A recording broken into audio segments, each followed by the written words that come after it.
Saweetie's EP titled The Single Life is only reeling in about 2,000 sales first week. This has caused a lot of discourse online about artists and sales. There was a viral post by a commentator that said, "If I had millions of followers and my album sold 2K, I probably would just delete all my social media cause y'all lying to me. 13 million followers, hundreds of thousands of likes on all pictures, but album sold less than 2,000 copies? That's crazy. The math ain't adding up." First, I want to say I don't know why anyone would use the amount of followers on social media as an indication of how many records you should sell. If we use that metric, then literally every artist is underperforming. People need to understand, social media doesn't exist in a vacuum. Some people follow celebrities simply for looks, fashion, and videos, and a lot are just inactive accounts. There's no guarantee that anyone's followers will support their music. Second, I'm also perplexed about the amount of discourse this has caused. It honestly isn't shocking to me in the least. Not to sound harsh, but it's gonna sound harsh anyway. Who's expecting Saweetie to sell a lot on an album? Saweetie is 5 years in since her breakthrough, yet she doesn't have a debut album. That should tell you everything you need to know. Saweetie has built her brand in the vein of a personality and socialite. She has deals and sponsorships, but she doesn't have a dedicated fan base. There also seems to be a disconnect with how Saweetie started out as an artist and how she is now. She had a college girl image at first and would often pride herself on not having to rap about a lot of super common topics that are now the female rap standard. She got bigger, got into a public relationship with Quavo, and her image and artistry shifted. Perhaps she felt that's the only way she could truly break through. But I've seen a lot of people who were listeners from the beginning express discontent with her change. Saweetie's output also hasn't exactly been consistent. She released 5 high-profile singles: Tap In, Back to the Streets with Janae, Best Friend with Doja Cat, Fast Motion, and Closer with Her, which all tackle different styles and sounds.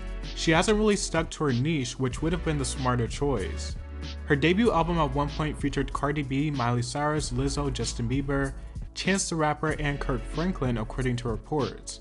However, she opted to scrap it and, in her own words, take her time with it instead.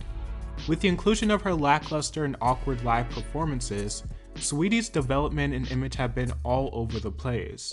So I'm not expecting a Saweetie project to do great numbers when 1, she hasn't put in the work to really push her craft, and 2, she has prioritized the single her entire career, which is why she doesn't have an official album out.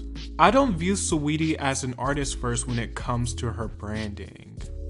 I feel like she may have been passionate about music at a point in time, but it's just an end to means at this point. With that being said, I actually think Saweetie's most recent song, Don't Say Nothing, isn't bad at all, but she kind of just drops a moderate hit every now and then disappears. But she keeps her name out by doing other things in these lucrative brand deals. Famed producer Hitmaker actually had a perspective on this that I mostly agree with. He said, "Saweetie selling 2K is bad A&R vibes. Someone's supposed to tell you this ain't it." I also have issues with her having multiple platinum singles and not sticking with the same formula that got her here. Someone gotta get fired. That's why I can't stand analytics. People couldn't wait to not have to stand on gut feelings and goosebumps.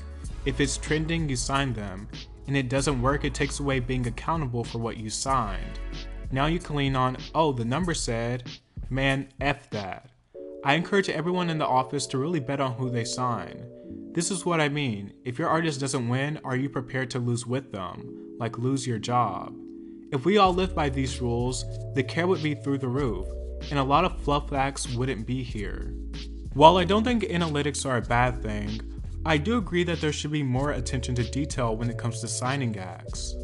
And I also agree that Saweetie's direction has been a little all over the place, and maybe she should have found a formula first and then branched out and try all these different styles and aesthetics. And it can feel like she wants to be so many different things at once, and only a few come natural to her as an artist. Saweetie responded to it by saying, "Hey Parade, I must be that. I make music for pretty bitches. If you can't relate, I understand." Well, there you have it. That concludes my thoughts on this situation. Let me know what you think in the comments down below. And don't forget to like, share, and subscribe. Thanks for watching. Bye.